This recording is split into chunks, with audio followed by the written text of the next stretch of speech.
L'alignement. Nous allons découvrir les différentes possibilités d'alignement dans le logiciel InDesign. Nous savons qu'InDesign nous propose le principe des repères commentés pour nous aider au positionnement d'objets, donc à l'alignement. Mais nous allons agir sans les repères commentés.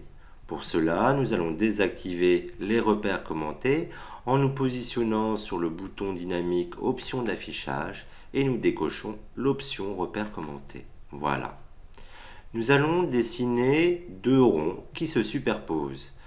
Pour ce faire, nous allons ici maintenir l'outil bloc image enfoncé pour visualiser les outils masqués. Et je vais choisir ici l'outil bloc elliptique.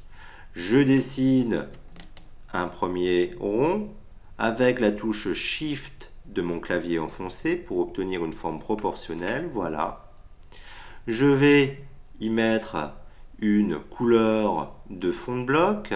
Pour cela, je vais utiliser ici le sélecteur de couleurs. La couleur de fond peut être réglée ici. Je double-clique et je vais choisir ma couleur de fond. Je renouvelle ces opérations pour un second rond. Je choisis également une couleur. Voilà. Je vais à présent prendre l'outil de déplacement pour superposer mes deux ronds. Je vais choisir mon outil de déplacement et je positionne mes deux ronds. Alors l'objectif est d'obtenir un anneau et donc de soustraire la forme de premier plan, le rond bleu, à la forme d'arrière-plan, le rond vert. Nous utiliserons donc le principe du Pathfinder. Avec l'option soustraction, nous pourrons obtenir le résultat. Mais avant cela, il faut parfaitement aligner les deux ronds par rapport au centre des deux. Nous allons donc rechercher le panneau alignement.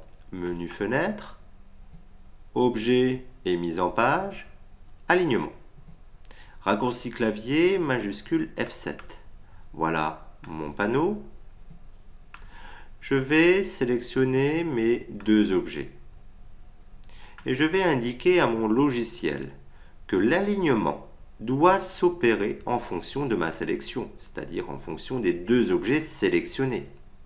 En effet, comme nous le constatons ici dans cette liste, un alignement peut se faire en fonction d'autres paramètres. Je peux, par exemple, aligner par rapport à la page. Je vais donc indiquer que mon alignement doit se faire sur la sélection. Voilà. Nous voulons que nos deux formes soient parfaitement alignées par rapport aux centres verticaux et horizontaux. Pour cela, je vais cliquer sur deux boutons ici dans la zone alignement des objets, celui-ci et celui-ci. J'ai donc à présent deux objets parfaitement alignés par rapport au centre des objets. Je veux à présent appliquer une soustraction. Je vais rechercher mon panneau Pathfinder, menu fenêtre, objet mise en page, Pathfinder. Je vais demander à mon Pathfinder d'exécuter une soustraction à mes objets. Je clique donc ici sur le deuxième bouton. J'ai donc obtenu un anneau parfait.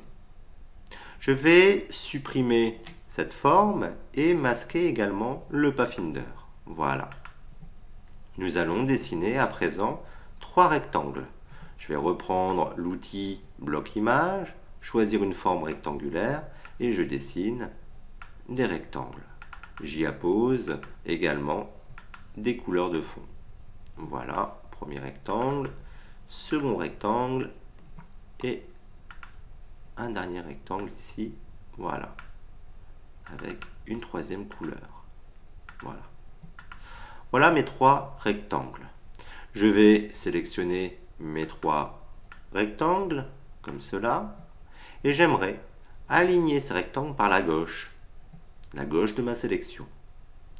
Je vais donc cliquer ici sur le bouton d'alignement à gauche. Vous constatez que les rectangles s'alignent toujours par rapport à l'élément le plus à gauche. Si je fais un alignement par rapport à la droite, mes rectangles vont s'aligner par rapport à l'élément le plus à droite, ce qui était ici donc le rectangle vert. Voilà. Alors, l'idée à présent, ce serait d'uniformiser les espaces, les intervalles entre les trois rectangles. Pour ce faire, nous avons ici la possibilité de régler la répartition des objets, c'est-à-dire de répartir les blocs les uns par rapport aux autres. Je vais donc répartir ici par rapport à la verticale, bien évidemment, et en fonction des centres. Je clique, j'ai une distance équivalente entre chaque bloc. Vous constatez que le bloc ici, le premier bloc ici et le dernier bloc ici ne bougent pas. Uniquement les blocs aux intervalles. Voilà. Nous voulons à présent choisir nous-mêmes la valeur d'intervalle entre les différents blocs. Pour cela, je vais ici cocher cette option et choisir de faire un espacement à 15 mm. Et je dois agir sur la répartition verticale des blocs. Voilà, je clique. À présent, j'ai une distance entre chacun de mes blocs de 15 mm. Je vais changer cette distance. Je vais la mettre à 25. Je valide. Voilà. Voilà. Et je choisis une répartition verticale. Je vais à présent supprimer mes trois éléments. Nous allons dessiner un nouveau bloc image carré. Donc, je vais prendre l'outil ici et je veux faire un bloc image carré. Donc, j'appuie sur Shift pour créer une forme proportionnelle. Je vais y appliquer une couleur de fond. Voilà. Je vais réduire un petit peu mon carré. Voilà. Tout en maintenant Shift enfoncé pour conserver les proportions. Je veux dupliquer cette forme et dupliquer cette forme sur la même ligne.